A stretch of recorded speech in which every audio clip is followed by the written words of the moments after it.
Shalom, shalom. Bienvenue sur notre plateforme de la guerre. Nous allons aujourd'hui voir une chose essentielle, fondamentale, à savoir l'évangélisation dans trois perspectives, à savoir les obstacles, à savoir les solutions universelles et les différentes contraintes en ce qui concerne l'évangélisation. Dans tous les jours, nous allons dire que le mot évangélisation n'existe pas dans la Bible. Par contre, nous avons le mot évangile, qui est en peuple la première fois dans l'Acte des Apôtres, chapitre 15, par l'apôtre Pierre, lorsqu'il était le mot évangile en peuple la première fois par l'apôtre Pierre, dans l'Acte des Apôtres, chapitre 15, lorsqu'il était intervenant à Jérusalem, où il a parlé pour la première fois de parler de l'évangile. Ensuite, nous avons d'autres illustrations d'évangile, surtout au travers de l'apôtre du verset 1 et le verset 16, où il dit, il annonce son évangile. Dans le texte de verset 16, il dit, car je n'ai point honte de l'évangile, c'est une puissance dynamique pour le salut, la délivrance, la guérison, la restauration de quiconque croit. Donc, le mot évangile vient étymologiquement du mot grec évangélion. Évangélion ou bien évangélizo, qui signifie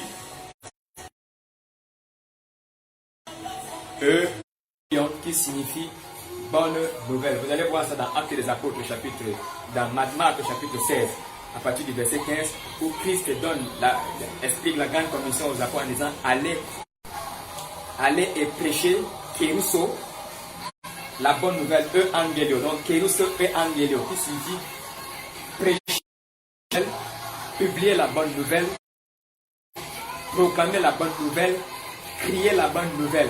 Donc, il ressort dans les ce qui précède, on ne prophétise pas la bonne nouvelle. Il n'y a aucun rapport avec la prophétie. On a demandé simplement de raconter dans ce qui a déjà été accompli. Dans le texte de Jean chapitre 19, Jésus-Christ dit, tout est téléos. Téléos qui signifie en français achevé. Donc Christ est venu faire un travail et il a achevé ce travail. En conséquence de quoi, nous ne parlons pas d'une chose à venir, mais nous parlons d'une chose qui est. C'est pour ça qu'il est impossible que cela soit en rapport avec la prophétie. Nous proclamons ce qui est. Nous crions ce qui est. Nous annonçons ce qui est. Nous annonçons la bonne nouvelle. Bon, maintenant du mot angelion.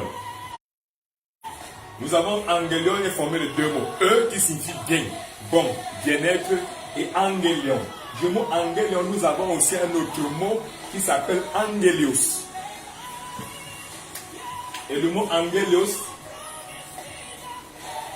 dérive de angelion. Et angelos signifie messager. Angelos signifie ange. Ange signifie porte-parole. Donc, c'est la caractéristique même de celui qui doit apporter l'évangile. Il n'est qu'un messager. Il n'est qu'un porte-parole. Il n'est qu'un envoyé. Donc, l'évangélisation, processus qui se termine, est un processus unique qui se termine par la reproduction ecclésiastique ou l'implantation des églises. Donc, l'évangélisation est terminée lorsqu'il y a la reproduction spirituelle des membres ou lorsqu'il y a une implantation. Savoir encore concernant l'évangélisation, c'est laquelle? L'évangélisation n'est pas le réveil. L'évangélisation n'est pas le réveil. Parce que le réveil précède toujours l'évangélisation. Et lorsque les croyants sont endormis spirituellement. Donc, il faut d'abord que le réveil ainsi que l'évangélisation. Et le réveil est là pour les gens qui sont déjà les croyants, qui sont déjà endormis spirituellement. C'est extrêmement important. Autre chose, le réveil n'est pas une forte musique avec une forte prédication. Non, ce n'est pas ça le réveil. Le réveil n'est pas une rencontre avec les gens pour prier sur les malades. Ce n'est pas le réveil. Ensuite, le réveil, c'est donc quoi? Tout compte fait. Le réveil est l'œuvre souveraine de Dieu à travers et par son peuple, en faveur de son peuple. Le réveil est l'action souveraine et extraordinaire de Dieu à travers et en faveur. Que c'est le réveil? Nous pouvons donner une définition à l'évangélisation. la puissance du Saint. D'une manière telle que les hommes et les femmes aient l'occasion valide d'accepter Jésus-Christ comme Seigneur et Sauveur personnel. Il faut que la personne réponde à la prédication qui est annoncée en voulant accepter et communiquer l'évangile par la puissance du Saint-Esprit, de telle manière que les gens d'accepter Jésus-Christ comme Sauveur personnel et devenir membre responsable de son Église qui est son corps. Vous allez voir la définition de ça dans 1 Corinthiens chapitre 15 à partir du verset 1 au verset 5. Où l'apôtre Paul explique l'évangile. Christ est venu dans sa kénose, s'est dépouillé de sa divinité, né dans la chair, pour vivre parmi les hommes, être crucifié et ressusciter les morts. C'est écrit dans 1 Corinthiens 15 à partir du verset 1 au verset 5 qui explique confortablement et parfaitement ce que c'est l'évangile. Mais avant d'arriver là, il y a des éléments fondamentaux qui constituent l'évangile. L'évangile en lui-même. L'évangile en lui-même constitue de quoi? Il est constitué de 5 éléments. 5 éléments constituent l'évangile. Le premier élément constitue l'évangélisation autant pour moi. Le premier élément de l'évangélisation, c'est l'évangile lui-même. C'est le message qui doit être communiqué. Quel est le type de message qui doit être communiqué? Quel est le type de message qui va susciter la repentance? 1 Corinthiens chapitre 15 le décrit très aisément. Ensuite, deuxième élément constitue l'évangélisation, c'est faire prendre conscience de Dieu.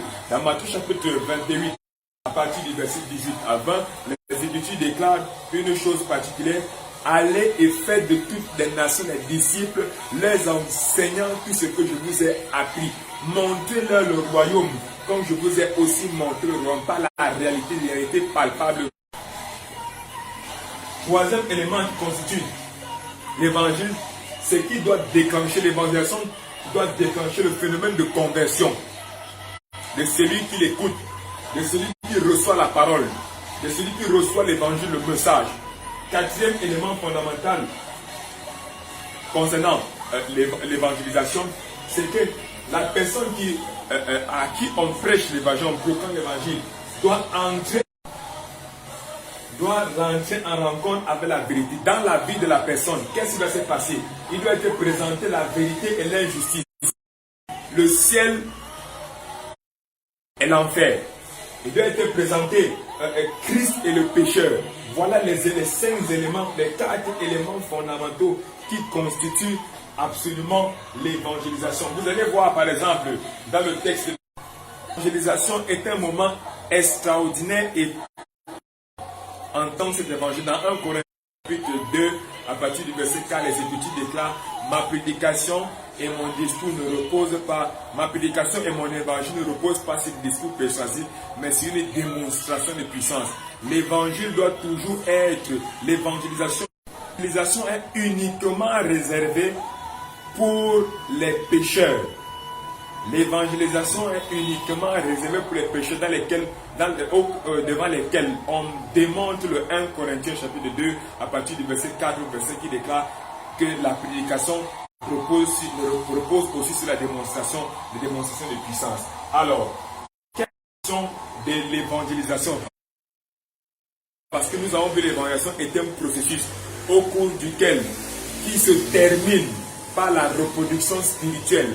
L'évangélisation est véritablement évangélisation lorsqu'il y a la reproduction spirituelle à la fin de cette période. Alors, il y a donc 5 éléments fondamentaux qui constituent l'évangélisation, le processus d'évangélisation. La première chose, c'est la présence de Dieu et de l'homme de Dieu. Dans le texte d'Ésaïe chapitre 6, Dieu pose la question: qui enverrai-je? Dans le texte de Romains chapitre 10, à partir du verset 10 au verset 13, verset 16 même, on déclare: s'il y a personne qui prêche, comment croiront-ils? Donc 2 éléments fondamentaux. Il faudrait qu'il y ait Dieu, il faudrait qu'il y ait envoyé un prédicateur de la parole. Ensuite, deuxième chose, l'évangile dans Matthieu chapitre 28 à partir du verset 17 au verset 18, qui déclare: tout pouvoir m'a donné, tout pouvoir exauciable. Et il déclare: allez et faites des disciples. Dans Marc 16, on dit: voilà les signes qui accompagneront ceux qui auront cru à la prédication de l'évangile. Troisième élément fondamental, il faudrait que la personne La persuasion dans Marc 16, voilà les signes qui accompagneront ceux qui auront cru afin qu'ils soient persuadés. En Corinthiens 2, on déclare la démonstration de puissance. La démonstration de puissance sont les signes et les prodiges qui vont avec la prédication de l'évangile afin que les gens soient convaincus et se convertissent. Quatrième élément fondamental, il faudrait que la perfection dans Hébreu, le texte d'Hébreu, on déclare depuis vous deviez être des maîtres. Il faudrait que la personne quitte du lait spirituel pour aller vers la nourriture solide. Ça, c'est un élément